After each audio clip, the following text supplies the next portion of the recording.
Rasanya keputusan exam keluar. Harap-haraplah dapat full flat. Ya Allah. Apalah, jom kita tengok. Nak tengoklah keputusan.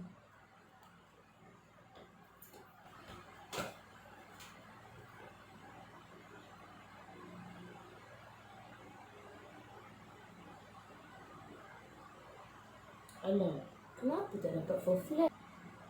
Sedangkan aku dah berusaha dah.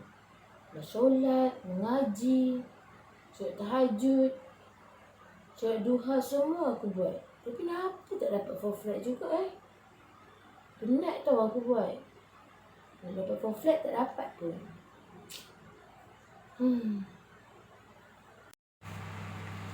Okey, saya akan sentuh tentang cara berakhlak terhadap Allah Subhanahu Wa Taala. Yang saya dapat kat sini adalah 5. Yang pertama ialah mentauhidkan Allah Subhanahu Wa Taala. Dalam surah At-Taha ayat ke-14 bermaksud, sesungguhnya aku ini Allah Tuhanmu, tidak ada Tuhan selain aku, maka sembahlah aku dan laksanakanlah solat untuk mengingatkan aku. Maka kat sini Allah menyuruh kita umat Islam ni solat. Jangan tinggal solat, kerana solat tu boleh apa orang panggil, face to face dengan Allah Subhanahu Wa Taala. Okey, yang kedua ialah mentaati perintah Allah dan meninggalkan larangan Allah. Contoh dia macam kita mencuri dan sebagainya. Benda tu Allah larang sama sekali. Dan Al-Quran pun dah disebut. Maka dari situ kita kena tinggalkan, wajib tinggalkan. Okey, seterusnya bersyukur dengan nikmat yang Allah bagi, Allah tentukan kat kita. Seperti mana dalam surah Ali Imran ayat ke-129 yang bermaksud, dan milik Allah lah apa yang ada di langit dan apa yang ada di bumi. Dia mengampuni sesiapa yang dia kehendaki dan mengazab sesiapa yang dia kehendaki. Dan Allah Maha Pengampun lagi Maha Penyayang. Maka kat sini disebut apa yang Allah bagi, walaupun sikit mana pun kita kena bersyukur. Sebab dia yang tentukan kita punya kehidupan. Dia yang bagi, dia yang tarik, dia yang ambil dan sebagainya. Seterusnya, sentiasa berusaha dan tawakal kepada Allah. Seperti mana dalam surah Ali Imran ayat ke-159, iaitu bermaksud, maka berkat rahmat Allah engkau Muhammad berlemah lembut terhadap mereka. Sekiranya engkau bersikap kasar dan berkeras hati, sudah tentu mereka akan menjauhkan diri dari sekitarmu. Kerana itu maafkanlah mereka dan memohonkanlah keampunan untuk mereka, dan bermusyaratlah dengan mereka dalam urusan itu. Kemudian apabila engkau telah membulatkan tekad, maka bertawakallah kepada Allah Subhanahu Wa Taala. Sesungguhnya Allah mencintai orang-orang yang bertawakal. Seperti mana yang boleh saya bawakan contoh, iaitu tentang menduduki exam, peperiksaan. Jika kita berusaha bersungguh-sungguh, maka kita tawakal. Jika tak berusaha, so tak boleh nak salahkan Allah Subhanahu Wa Taala. Sebab diri sendiri yang tak berusaha. Sebelum kita tawakal, kita kena berusaha dulu. Untuk dapatkan sesuatu tu, baru kita boleh bertawakal kepada Allah Subhanahu Wa Taala. Jika diberi, maka dapatlah kita. Macam tu. Okey, yang kelima ialah redha dengan ketentuan yang telah ditetapkan oleh Allah dalam kehidupan kita. Contoh yang saya boleh bagi ialah jika Allah bagi sakit. Sakit ni adalah pengubat ya. Jika Allah bagi sakit, kita akan terhapus dosa-dosa kecil kita. So, kita kena bersyukur jika Allah bagi sakit. Okey, hikmah dan apa yang kita dapat jika berakhlak dengan Allah Subhanahu Wa Taala. Yang pertama, kita dapat dicintai oleh Allah Subhanahu Wa Taala. Bukan senang dapat dicintai. Kecuali orang-orang yang selalu amal soleh dengan Allah Subhanahu Wa Taala. Solat tak tinggal, apa tak tinggal, memang Allah akan cinta kita sebagai umat Islam, umat dia. Okey, yang kedua, kita diberikan ganjaran pahala oleh Allah Subhanahu Wa Taala. Lepas tu yang ketiga, kita apa-apa kita buat, kita rasa tenang, hati tenang, lapang je bila buat sesuatu. Dan Allah memudahkan urusan kita dunia dan akhirat. Okey, seterusnya kita selalu mendorong untuk berbuat kebaikan daripada membuat kejahatan. Itu saja.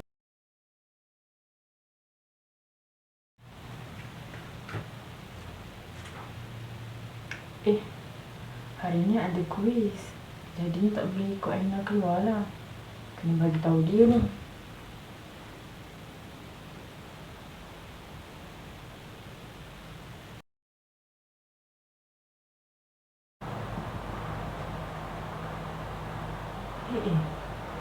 Dia balas sikit je.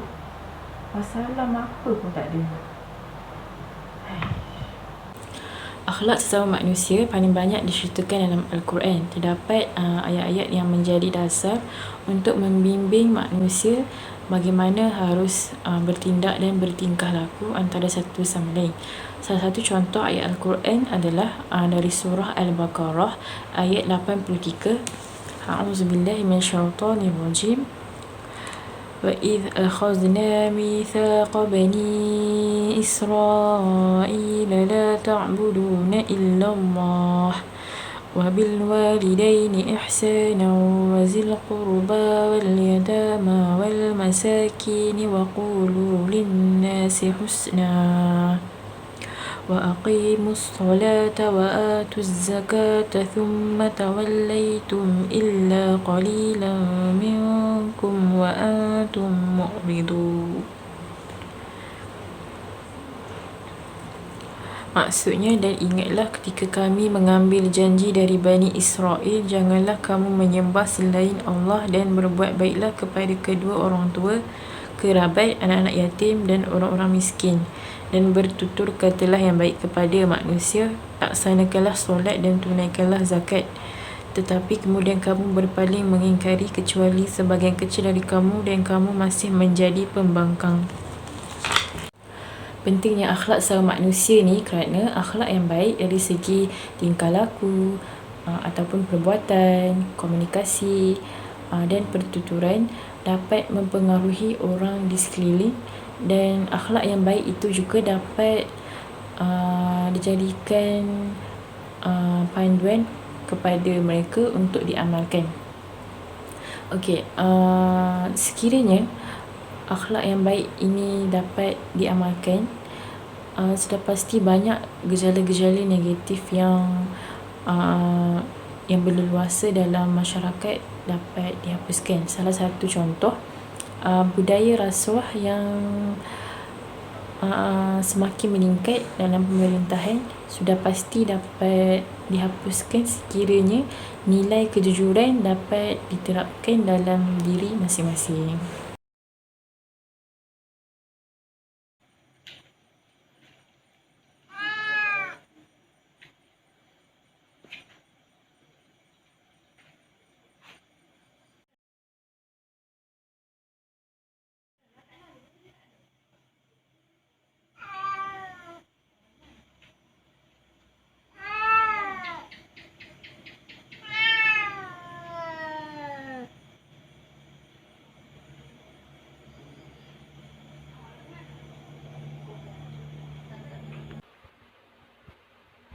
Ya Allah, kesiannya kucing tu. Sanggupnya tuan dia buat macam tu. Kalau setakat nak kurung je, baik tak payah bela. Kucing pun ada life dia kot.